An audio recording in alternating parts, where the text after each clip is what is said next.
महाराष्ट्र के चुनावी दंगल में पहली बार 6 बड़ी पार्टियों की तरफ से करीब 1 दर्जन मुख्यमंत्री के प्रत्याशी हैं।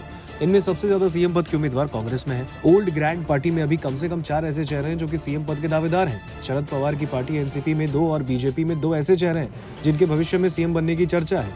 इन 8 चेहरों के अलावा 3 वो चेहरे हैं जो खुलकर सीएम बनने की इच्छा जाहिर कर चुके हैं। वो 3 नाम है शिंदे, उद्धव ठाकरे और अजीत पवार।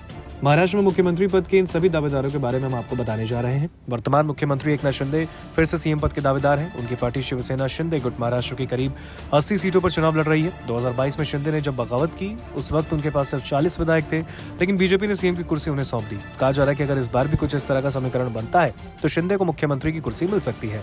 एकनाथ शिंदे सरकार में डिप्टी सीएम अजीत पवार कई दफे सार्वजनिक मंचों पर मुख्यमंत्री बनने की इच्छा जाहिर कर चुके हैं। अजीत ने हाल ही में कहा कि मैं डिप्टी से आगे बढ़ नहीं पा रहा हूं। कहा जाता है कि शरद पवार से अजीत ने बगावत की सीएम की कुर्सी के लिए की थी। शिवसेना यूबीटी के मुखिया उद्धव ठाकरे भी सीएम की रेस में शामिल है। उद्धव की पार्टी इंडिया अलायंस के दलों से कई बार उन्हें सीएम फेस घोषित करने की मांग कर चुके हैं। 2019 में जब शरद पवार और कांग्रेस के समर्थन से एमवीए की सरकार बनी तो उद्धव को ही मुख्यमंत्री बनाया गया। बीजेपी वर्तमान में महाराष्ट्र विधानसभा में सबसे बड़ी पार्टी है। बीजेपी की तरफ से देवेंद्र फडणवीस डिप्टी सीएम है। कहा जा रहा है कि फडणवीस सरकार बनने पर सीएम बन सकते हैं। हाल ही में बीजेपी कार्यालय में फडणवीस से जुड़े एक पोस्टर ने खूब सुर्खियां बटोरी। बीजेपी की सरकार आती है तो फडणवीस के नाम पर सहमति नहीं बनती तो कहा जा रहा है कि विनोद तावड़े को भी मुख्यमंत्री की कुर्सी सौंपी जा सकती है। महाराष्ट्र के पूर्व मंत्री तावड़े अभी राष्ट्रीय महासचिव हैं।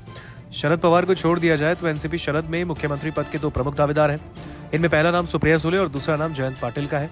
सुप्रिया शरद पवार की बेटी और एनसीपी शरद की कार्यकारी अध्यक्ष हैं। शरद पवार के भतीजे अजीत ने एक रैली में कहा कि मैं इसलिए सीएम नहीं बन पाया क्योंकि मैं किसी नेता का संतान नहीं था। जयंत पाटिल की दावेदारी को हाल ही में शरद पवार ने हवा दी। एक रैली में पवार ने कहा कि मैं चाहता हूं कि जयंत बड़ी जिम्मेदारी संभालने के लिए तैयार रहे। ओल्ड ग्रैंड पार्टी कांग्रेस में मुख्यमंत्री पद के सबसे ज्यादा 4 दावेदार हैं। नाना पटोले, बाला साहेब थोराट, विजय वडेट्टीवार और पृथ्वीराज चौहान का नाम प्रमुख है।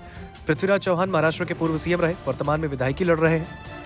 महाराष्ट्र कांग्रेस के अध्यक्ष नाना पटोले सीएम पद के फ्रंट रनर हैं। पटोले ही सबसे ज्यादा सीट जीतने वाली पार्टी का सीएम होगा वाला फॉर्मूला सबसे ज्यादा डट रहे हैं। पटोले महाराष्ट्र विधानसभा के स्पीकर रह चुके हैं। बाला साहेब थोराट को हाईकमान का करीबी माना जाता है।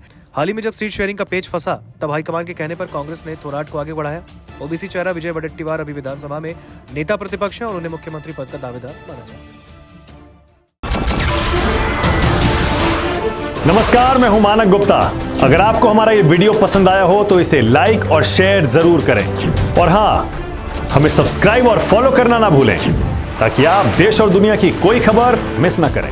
तो जुड़े रहिए हमारे साथ और देखते रहिए न्यूज़ 24।